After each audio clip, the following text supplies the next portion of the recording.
Bonjour à tous, il est 15 heures sur Télé Djibouti. Bienvenue dans cette nouvelle édition. Voici les principaux titres.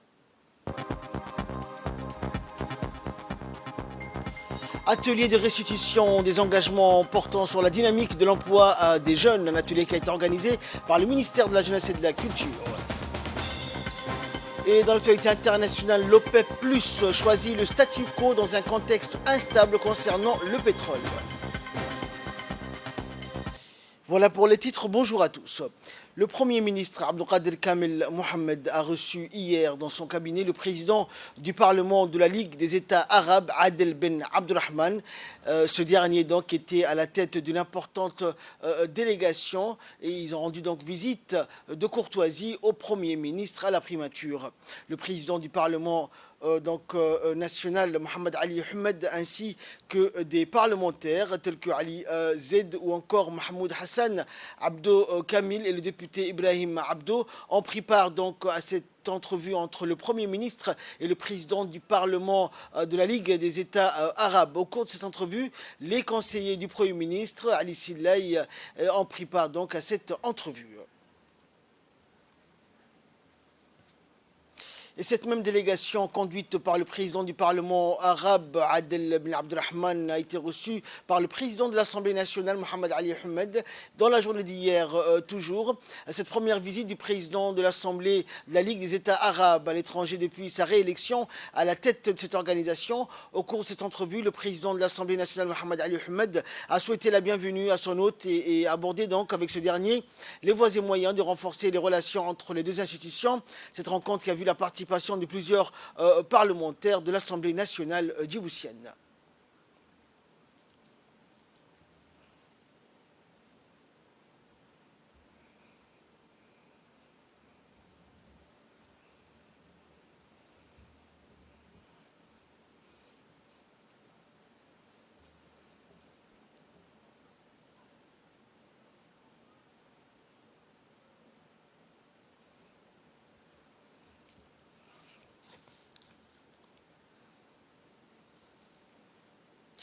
Dans l'actualité, toujours sous le haut patronage du ministre de l'Intérieur, Saïd Nou Hassan, a eu lieu hier au Djibouti Palace Kempinski le lancement de la mise en œuvre du plan d'action de la stratégie nationale concernant la migration.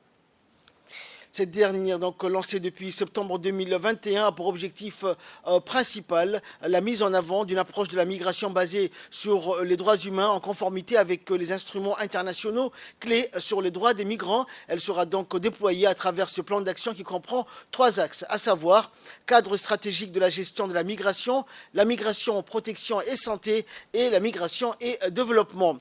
L'élaboration donc du plan d'action a été coordonnée par le Bureau de coordination nationale pour la migration à travers l'appui d'un expert technique. Des ateliers de travail regroupant toutes les parties prenantes ont été organisés afin d'accorder conjointement sur les priorités thématiques du plan d'action entre mars et avril 2022.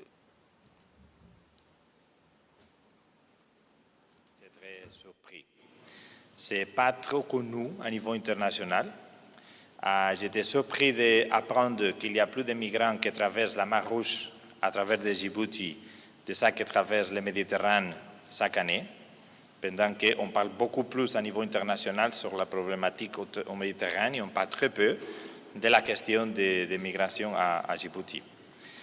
Quand j'ai appris le contexte, je crois que c'est une des questions principales dans ce pays. Si on parle des droits humains, situation de pauvreté, laisser personnes de côté, etc., c'est la question de 140 000 migrants qui traversent Djibouti dans des conditions vraiment très vulnérables chaque année.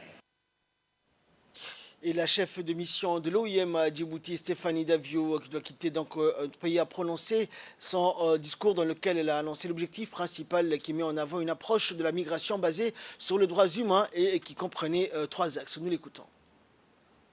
Un peu plus d'un an de cela, nous étions réunis dans cette même salle pour lancer officiellement la stratégie nationale pour les migrations, qui est la première stratégie nationale pour les migrations dont se dote le pays. Et nous voici donc un peu plus d'un an après pour lancer officiellement le plan d'action quinquennal qui couvrira les périodes 2022-2027. Alors, pourquoi on a mis en place cette stratégie? Pourquoi on a mis en place ce plan d'action? Parce que vous le savez tous, Djibouti est un pays de passage, de destination pour de nombreux migrants. Selon les informations de l'OIM, près de 130 000 migrants, en grande majorité éthiopiens, ont transité par Djibouti en 2021. Et il était important pour nous d'accompagner le gouvernement, d'accompagner les partenaires, afin d'avoir une feuille de route pour mieux gérer ces migrations, pour mieux les réguler, mais également pour essayer de mettre en valeur le potentiel que représentent ces migrations. Et ce sont les deux objectifs fondamentaux de cette stratégie et de ce plan d'action. Alors le plan d'action, comme vous le savez, a fait l'objet de nombreuses discussions qui se sont tenues tout au long de l'année 2021, un peu en 2022, et je remercie ici le Bureau national de la coordination pour avoir mené ces discussions. Ces discussions se sont tenues auprès des partenaires gouvernementaux, des agences des Nations Unies, mais également de nos bailleurs de fonds, des différentes ambassades, du secteur civil, de façon à ce que cette stratégie et ce plan d'action reflètent ce que nous voulons faire ensemble de la migration à Djibouti. Et enfin, clôturons la série des interventions. Durant ce séminaire, le ministre de l'Intérieur, Saïd Hassan, a souligné que ce plan d'action permettra de gérer efficacement les thématiques de la migration à Djibouti. Il faut savoir que la République de Djibouti s'est dotée en septembre 2021, et ceci pour la première fois, d'une stratégie nationale pour les migrations, dont l'objectif principal est de favoriser une approche de la migration basée sur le droit humain, et ceci en conformité avec les instruments internationaux clés sur les droits des migrants. En effet, cette stratégie nationale s'inscrit dans le cadre de la politique générale du gouvernement djiboutien pour avoir une approche globale de gestion des migrations en conformité avec le pacte mondial. La République de Djibouti, du fait de sa stabilité interne et de sa position géographique, est devenue le principal point de passage pour les flux migratoires traversant le golfe d'Aden et la mer Rouge. Ces migrants qui proviennent des pays voisins et se dirigeant majoritairement vers l'Arabie saoudite et les pays du Golfe à la recherche de meilleurs moyens de subsistance, et ceci au risque de leur vie. Leur nombre étant estimé cette année à 123 000 et en moyenne, selon les années qui sont passées, en moyenne 140 000, augmentent chaque jour et la majeure partie d'entre eux échouent à Djibouti. Bon nombre d'entre eux, surtout les femmes et les enfants, vivent dans la précarité et déambulent quotidiennement les différentes artères de la ville de Djibouti ainsi que les chefs-lieux des régions à la recherche d'emploi et d'un gîte. En raison de ces implications diverses, notamment en termes de droits humains, l'État djiboutien est appelé à développer une gestion migratoire fondée sur ses engagements juridiques et internationaux et communautaires. Ces engagements impliquent une responsabilité concernant la protection des droits et des libertés fondamentaux de tous les migrants qui sont installés donc sur le territoire. Santé à présent, le ministre de la Santé, Dr Ahmed Robleh Abdilleh, a présidé la cérémonie officielle de lancement de la campagne de vaccination contre la poliomyélite à la polyclinique Hamad Maki Nguela en présence de nombreux représentants d'organisations des Nations Unies. Cette cérémonie de lancement a également réuni plusieurs personnalités publiques dont la députée Hussein Abdelkader, ciblant tous les enfants âgés de 0 à 5 ans. Cette quatrième phase d'immunisation se déroulera sur tout l'étendue du territoire national. Maladie infantile évitable par la vaccination, l'éradication de la polio reste un défi majeur du département de la santé qui déploie des campagnes périodiques de vaccination de masse.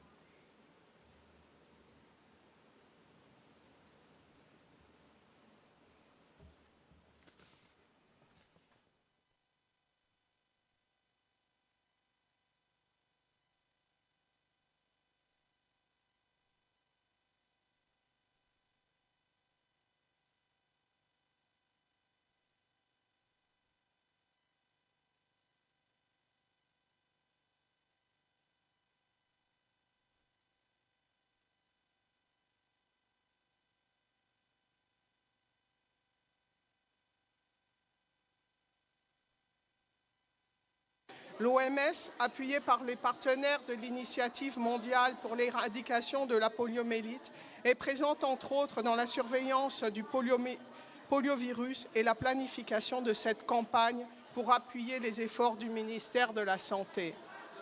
C'est un immense plaisir pour les équipes de l'OMS d'être à vos côtés en ce deuxième jour de la campagne de vaccination contre la poliomyélite à la polyclinique Oumed Maki à Nguela. Aujourd'hui, sous le leadership de son Excellence, Monsieur le ministre de la Santé, Dr Ahmed Roble Abdile, on voit un message fort et riche de sens à la population de la cité de Nguela, mais aussi dans tout le pays, à savoir la détermination du gouvernement djiboutien à déployer tout son arsenal de santé pour vacciner tous les enfants de moins de 5 ans. Et de son côté, la représentante de l'UNICEF à Djibouti a remercié le ministère de la Santé pour l'organisation de cette cérémonie de lancement de la campagne de vaccination contre la polio qui a pour objectif de vacciner plus de 156 000 enfants âgés de moins de 5 ans en République de Djibouti. Nous l'écoutons. Avec un immense plaisir que je me trouve parmi vous aujourd'hui pour cette cérémonie qui marque le lancement de la deuxième phase de la campagne nationale contre la poliomyélite à Djibouti. Comme vous le savez, des progrès extraordinaires ont été réalisés dans l'effort d'éradication de la polio sauvage à travers le monde et une génération seulement. Le nombre d'enfants paralysés par le virus a diminué de 99% depuis 1988. Et ça, c'est une grande réussite au niveau mondial et aussi à Djibouti. Félicitations. Cependant, de nombreux enfants aujourd'hui encore ne bénéficient pas de cette protection. La grande majorité des pays du monde sont exempts de polio. Mais tant que le virus de la polio existe, ou quoi que ce soit, aucun enfant dans le monde n'est à l'abri à cette maladie invalidante. Et ça, c'est vraiment dommage. Il faut toujours penser à ça. L'initiative mondiale pour l'éradication de la polio prévoit que si la polio n'est pas éradiquée de façon immédiate, nous pourrions assister à une recrudescence mondiale de 200 000 cas par an au cours de la prochaine décennie. Il faut réfléchir ces chiffres, c'est vraiment sérieux. Comme vous le savez tous, la polio est incurable et ses conséquences sont pour la vie. La vaccination est le seul moyen, sûr, simple et efficace de protéger nos enfants. Ces gestes simples et connus protègent un enfant à vie. Il est donc impératif que chaque enfant soit protégé avec la vaccination. Nous espérons ainsi que cette deuxième phase continuera à renforcer l'immunisation collective aux 1500 enfants à vie de 0 à 5 ans ici à Djibouti. De son côté, le ministre de la Santé, Dr Ahmed Roble, a indiqué que l'objectif de cette campagne était d'atteindre tous les enfants vivant dans notre pays pour les protéger contre les maladies évitables contre la vaccination. Le ministre a indiqué dans son intervention qu'ils étaient donc réunis pour le lancement de la dernière phase de la campagne contre la poliomyélite pour les enfants âgés de moins de 5 ans. Nous l'écoutons.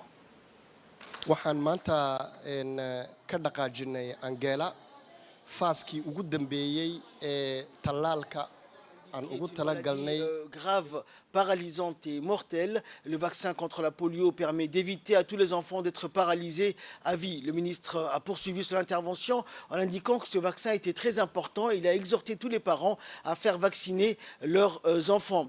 Il a indiqué que le ministère de la Santé et les partenaires ont organisé donc plusieurs campagnes contre la polio pour donc prévenir contre les épidémies qui touchent les pays limitrophes. Et cette dernière phase a pour objectif de vacciner et donc immuniser plus de 156 000 enfants. Il a clos ses propos en informant donc que la polio est une maladie handicapante et incurable et il est seulement possible de le prévenir grâce à la vaccination, d'où la nécessité que tous les enfants soient vaccinés.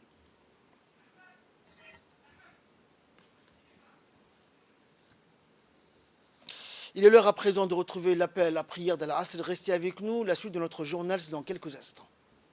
Voilà, donc c'était l'appel à la prière de l'Asr. Nous retrouvons la suite de notre journal. Le ministre du Travail chargé de la formalisation et de la protection sociale, Omar Abdi Saïd, a effectué ce matin une visite d'inspection au complexe Ar-Rahma à Balbala. Le ministre et sa délégation, qui comprenait de hauts fonctionnaires de son département, ont été accueillis par le directeur général de l'ONG Ar-Rahma International à Djibouti, Abdelghani Al-Gourachi, le directeur de l'éducation du complexe, ainsi que le chef du projet et d'autres responsables. Au début de la visite, le ministre a tenu une courte réunion avec les responsables du complexe au cours de laquelle il a reçu des explications sur les services éducatifs, de santé et de développement fournis par l'ONG Ar-Rahma à nos citoyens. Après cela, le ministre du Travail a effectué une visite d'inspection des différentes installations du complexe qui a commencé par une visite des salles de classe de l'ensemble des départements éducatifs du primaire, du collège et du secondaire, y compris l'enseignement industriel qui comprend de nombreux ateliers professionnels tels que les départements de soudure, menuiserie, aluminium, réfrigération et climatisation et autres.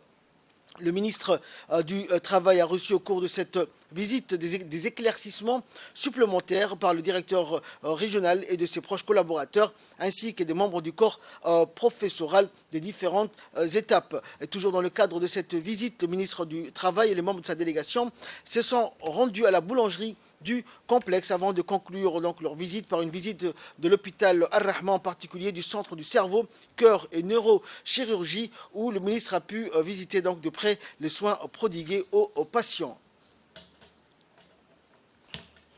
Et dans son intervention lors de cette visite, le ministre Omar Abdi Saïd a salué les efforts déployés par l'ONG Ar-Rahma, représenté par son bureau à Djibouti, pour soutenir et suivre le rythme des démarches du gouvernement pour promouvoir l'éducation et l'enseignement technique et professionnel. Il est à noter que ce centre a été inauguré en juin 2019 par le président de la République pour compléter le système de santé de l'hôpital Ar-Rahma, ce qui confirme la profondeur de la coopération entre cette ONG koweïtienne et le gouvernement djiboutien.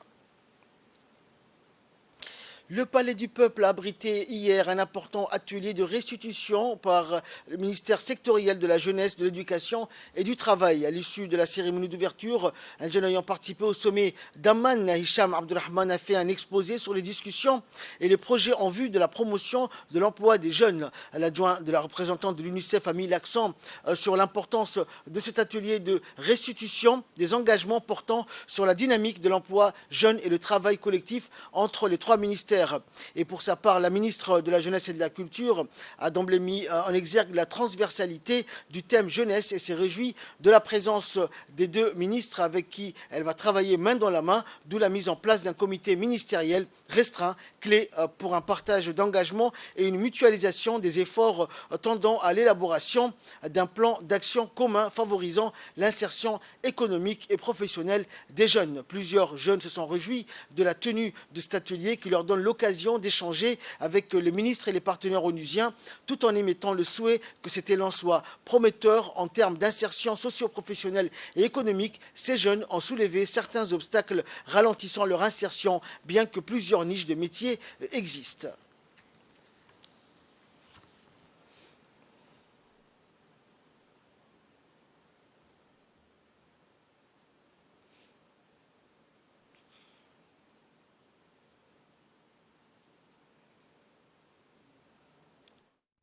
Cet atelier de restitution, de cette mission qui a été entreprise par une délégation de Djibouti, conduite par son Excellence Madame la Ministre de la Jeunesse et de la Culture, à Amman. Ce sommet d'Amman a vu la participation de représentants du gouvernement, des gouvernements et des jeunes du monde entier, y compris et principalement de Djibouti. Ensemble, vos trois ministères ont développé des engagements clés qui, mis en œuvre, permettront d'améliorer le futur de cette jeunesse, de renforcer leurs capacités et leurs compétences. Djibouti s'est compté sur 281 000 adolescents et jeunes qui seront demain à nos places. Elles et ils seront travailleuses et travailleurs, décideuses et décideurs, soutiens ou piliers de famille. Ce seront simplement ceux qui sauront faire perdurer Djibouti dans le monde à venir. Pour l'UNICEF et ses partenaires, il est évident que ces acteurs et ces groupes doivent être impliqués dans tous les domaines de la vie sociale, économique et politique, évidemment. Et de son côté, la représentante du PNUD à Djibouti s'est déclarée être en phase avec le gouvernement djiboutien pour contribuer à la quête de meilleures orientations visant les opportunités de créativité et d'initiatives favorables à l'employabilité des jeunes. On l'écoute. Renouvelé pour moi de participer à cet atelier de restitution du sommet de haut niveau sur l'apprentissage, les compétences, l'inclusion sociale, la transition et l'emploi décent. Je suis très heureuse et honorée à plusieurs titres. D'abord, j'ai été désignée pour accompagner la délégation gouvernementale qui est partie en tant que désignée au sein du système des Nations Unies. Donc j'ai été l'agence désignée à accompagner la délégation de Djibouti.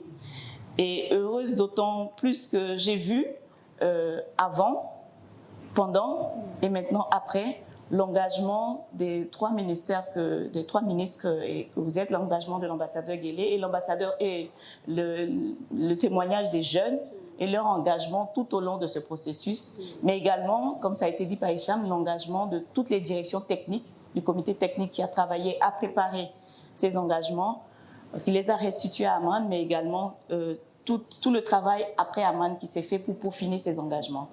Donc moi, je suis doublement heureuse de ce fait-là. C'est que nous avons lancé un bon élan d'inclusion et de participation de tous les acteurs. Et je voudrais saluer cette initiative et j'espère que nous allons poursuivre dans ce sens-là. Je n'ai en aucun doute. Et je vous propose à présent de suivre l'intervention de la ministre de la Jeunesse et de la Culture, Dr Hiboumine Assoué. Autant de facteurs qui nous amènent à repenser nos paradigmes, à redéfinir nos priorités et surtout à mutualiser nos moyens et agir ensemble. Entre la révolution du numérique et les bouleversements scientifiques et médicaux, la crise sanitaire ainsi que d'autres facteurs divers, il est quand même une constante qui reste inchangée, c'est celle de l'emploi des jeunes qui est au cœur de toutes les politiques de pays du monde. En effet, la majorité démographique jeune en Afrique, 2/3 de la population, a fait apparaître de nombreux défis quant à l'insertion sociale en général et économique en particulier. C'est en ce sens que le président de la République, son Excellence Ismaël Omar Guelleh, a placé l'emploi au cœur de la politique de son gouvernement. Il a rappelé dans son discours prononcé le 26 octobre 2020, lors du lancement d'un dialogue inclusif sur l'emploi, que sa conviction est que l'adhésion de tous est indispensable pour que notre politique puisse avoir des effets bénéfiques notables. Cette initiative s'inscrit donc en ligne droite de la politique amorcée par le président de la République et regroupe conformément à sa volonté les engagements de ministères clés œuvrant avec dévouement, j'insiste là-dessus, œuvrant avec dévouement dans ce domaine, à savoir le ministère de l'Éducation nationale et de la formation professionnelle, le ministère du Travail chargé de la formalisation et de la protection sociale et le ministère de la Jeunesse et de la Culture, ainsi que le partenaire au développement. On peut dire aujourd'hui que le premier résultat est là, premier résultat de cette nouvelle dynamique nationale. Elle est là, car nous voici réunis aujourd'hui après 6 mois d'échanges et de préparatifs entre nos différents techniciens et jeunes pour restituer les travaux des engagements que Djibouti, dont j'ai eu l'insigne honneur de représenter à Amman avec Emma et les jeunes, a transmis à la réunion régionale des hauts niveaux sur l'apprentissage, les compétences, l'inclusion sociale et la transition des jeunes vers un emploi décent. Dans le reste de l'actualité, le centre de formation des enseignants de l'enseignement fondamental Omar Guelleh Ahmed a organisé ce matin une cérémonie de lancement de la formation portant sur les didactiques de mathématiques au profit des conseillers pédagogiques et des formateurs du centre. La directrice générale de ce centre, Aïcha Farah, accompagnée du directeur de la formation et du directeur de la scolarité, a parrainé le lancement officiel de cette formation portant sur les didactiques de mathématiques qui se déroulera du 4 au 8 décembre. Et plus d'une vingtaine de conseillers pédagogiques et des formateurs participent à cette formation hautement importante pour le développement professionnel des personnels du MENFOP. Cette formation en partenariat avec l'AUF est dispensée par 2 experts, en l'occurrence Marc Alogno et l'expert djiboutien Alteri Abdelkader. Les objectifs de cette formation portent sur les aspects didactiques de la transition primaire et sur la didactique des mathématiques au collège. La clôture de cette formation est prévue pour le jeudi 8 décembre prochain.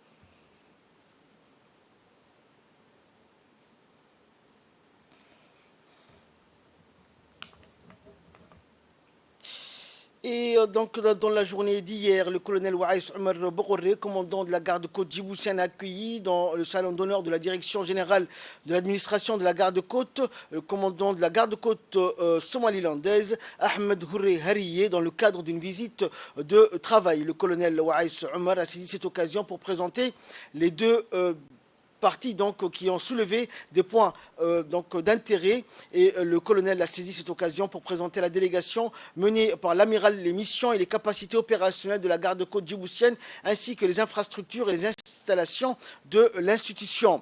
À la fin de la présentation, une riche discussion s'est établie entre les deux parties qui ont soulevé des points d'intérêt communs dans le domaine de la sécurité et de la sûreté maritime du golfe d'Aden ainsi que les voies et moyens de renforcer la coopération et la collaboration entre les deux institutions. L'amiral Ahmed Houré a exprimé sa totale satisfaction à la suite de cette rencontre et a salué l'accueil chaleureux dont il a été honoré. Il a reconnu le rôle important que la garde-côte djiboutienne joue dans la sécurité et la sûreté maritime de la région du golfe d'Aden et du détroit du Bab el-Mandeb et a salué le développement fulgurant de cette institution depuis sa création.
Toujours aux nouvelles du pays, l'association Oreilles et Sourires a organisé une cérémonie de réception d'un don de prothèses auditives offert par l'agence de coopération turque à l'hôtel Redsi. Ces appareils auditifs offerts par l'agence de coopération turque à l'association Oreilles et Sourires sont destinés aux jeunes et moins jeunes concitoyens souffrant de déficiences auditives car la perte d'audition est un handicap sensoriel parmi les plus courants. Chez l'enfant, elle a des répercussions directes sur l'accès à une éducation de qualité et elle altère la communication en retardant l'acquisition du langage en premier lieu. Cette cérémonie a vu la participation du coordinateur de la TICA avec la présence du président de l'association Oreilles et Sourires ainsi que les représentants de l'UNFD et plusieurs autres partenaires de l'association présents à cette occasion. D'ailleurs, l'association Oreilles et Sourires a pour objectif de sensibiliser sur le risque d'altération de l'audition et aussi d'œuvrer à l'accès à l'appareillage pour une meilleure inclusion des personnes souffrant de déficits auditifs. Et le président de l'association Oreilles et Sourires a remercié l'agence turque. Il a assuré le coordinateur de la TICA que ces prothèses auditives amélioreront considérablement l'audition des jeunes enfants et adolescents malentendants. Sont destinés à nos jeunes et moins jeunes concitoyens souffrant de déficiences auditives. Mesdames et messieurs, comme vous le savez, la perte d'audition est un handicap sensoriel parmi les plus courants. Chez l'enfant, elle a des répercussions directes sur l'accès à une éducation de qualité, car elle altère la communication en retardant l'acquisition du langage en premier lieu. Les enfants souffrant de déficiences auditives éprouvent d'énormes difficultés scolaires. En somme, la perte auditive compromet l'apprentissage des fondamentaux, l'estime de soi et la sociabilité. En tant que telle, une perte d'audition non traitée peut donc avoir de profondes répercussions pour les personnes malentendantes ainsi que pour leurs familles et leur communauté. C'est pourquoi notre association s'est donnée pour mission de sensibiliser sur les risques d'altération de l'audition et aussi d'œuvrer à l'accès à l'appareillage pour une meilleure inclusion des personnes souffrant de déficits auditifs. Sport, enfin, pour clore l'actualité nationale, la cérémonie d'ouverture des 12e Jeux de la CJOCI s'est tenue hier après-midi au complexe sportif national de la Côte d'Or à l'île Maurice. Une présentation solennelle des délégations présentes. Djibouti, île Maurice, Comores, Mayotte, Seychelles et Réunion a précédé donc les discours des officiels. Au son des tambours des docks, le drapeau de la CJOCI est entré suivi des délégations qui se sont présentées par ordre alphabétique, sauf exception, Djibouti en tête pour avoir dernièrement organisé ces Jeux. Le ministre de l'Autonomisation, de la Jeunesse, des Sports et des Loisirs, Stéphane Toussaint, a présenté cette manifestation comme un événement majeur visant à favoriser les rencontres culturelles et encourager la jeunesse. La cérémonie a été honorée également par la présence du président de la République de Maurice.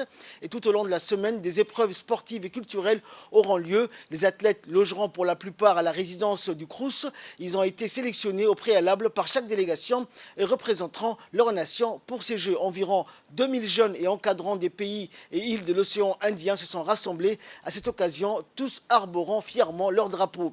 Après le discours officiel, le drapeau est hissé donc au son de l'hymne des Jeux.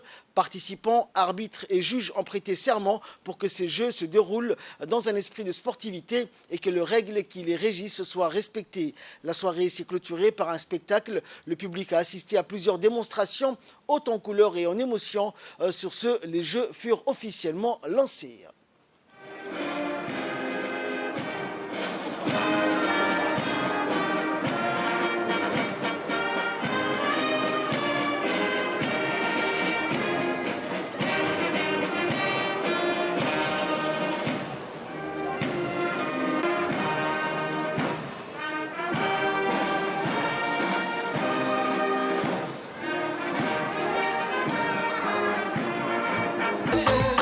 C'est la fête, allons tous ensemble. C'est la fête, on va jouer, on va chanter, on va danser. C'est la fête, on va jouer, on va chanter, on va danser. C'est la fête, allons tous ensemble. C'est la fête, oh oh oh oh oh oh. Ispolimazi. C'est forêt physique. Perdu ou gagné, pleurer, exoyer. Dispoli nourrit l'amitié, l'amitié. C'est la fête, c'est la fête. Allons tous ensemble. C'est la fête, on va jouer, on va chanter, on va danser. C'est la fête, on va jouer, on va chanter. Et là, nous passons à l'actualité internationale. Les pays producteurs d'or noir de l'OPEP+, ont laissé inchangé hier leur quota de production dans un climat très incertain à la veille de l'entrée en vigueur de nouvelles sanctions visant la Russie. Les représentants des 13 membres de l'organisation des pays exportateurs de pétrole, l'OPEP, conduite par Riyad, et leurs 10 alliés emmenés par Moscou, ont convenu de garder le cap décidé en octobre d'une réduction de 2 millions de barils par jour jusqu'à fin 2023, ont indiqué 2 participants à la réunion. Un communiqué a confirmé le maintien de la stratégie actuelle prise pour soutenir les prix. Et enfin, en Indonésie, le volcan Semeru est entré en éruption. Près de 2000 personnes ont été évacuées. Le volcan Semeru en Indonésie est entré en éruption hier, crachant un colossal nuage de cendres qui a fait fuir les habitants des villages situés sur son flanc, un an jour pour jour après une autre éruption qui avait fait des dizaines de morts. Les villageois vivant dans l'ombre du mont Semeru, à quelques 800 km de la capitale Jakarta, est situé dans l'est de l'île de Java, où il est le point culminant à 3676 mètres, enfui par dizaines à l'approche du nuage de cendres haut de 1,5 km, emportant ce qu'ils pouvaient. Selon les services de secours, près de 2000 d'entre eux ont été évacués. Les services de secours ont fait état d'avalanches brûlantes causées par des blocs de lave qui se sont détachés du sommet pendant l'éruption et ont déferlé vers la base du volcan. C'est ainsi que prend fin cette édition. Merci de nous avoir suivis. Excellent suite de programme sur Télé Djibouti.